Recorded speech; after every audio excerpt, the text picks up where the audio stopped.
Despite my love of foster care memoirs, I didn't sit down to read Where's My Mummy thinking that I would come away from it with it being one of the best books I've read this year. Now, I know we're only in February, but I have to say, I absolutely adored this. It's eye-opening, it's educational, it's gripping, and also very well written. It's technically a foster care memoir from Maggie Hartley, and I'll talk about why I mean technically in a moment, but this has also been a long time coming because this is Louisa's story.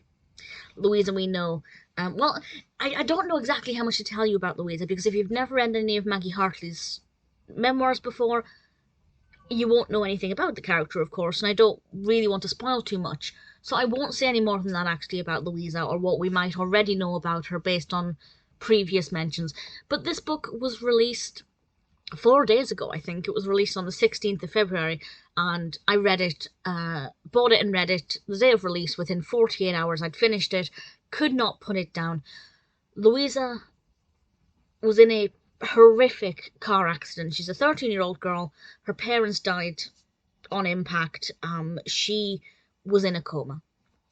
And she's in a coma for, I don't know, maybe half the book.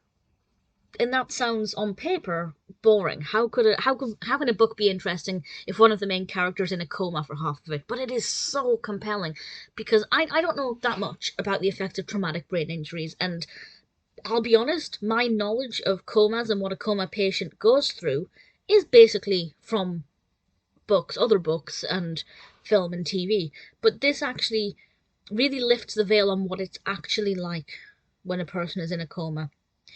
And Maggie has agreed to foster Louisa once she comes out of the coma, but she's also spending a lot of time in hospital with her, getting to know her, getting to know more about her, and obviously wanting to be a familiar voice for when she does hopefully wake up. And for half the book, it does detail kind of the gradual process that a coma patient may make and things when they seem to be making progress, but then they seem to almost backtrack, and also what it's like um, when you come out of a coma. It details what the expectations are, and also the fact that there are no expectations because comas are completely different for every individual and they affect people in different ways, and it depends on the extent of the brain damage and um, obviously how quickly they heal. Generally speaking, if you're in a coma for a shorter period of time, rehabilitation is going to be less extensive.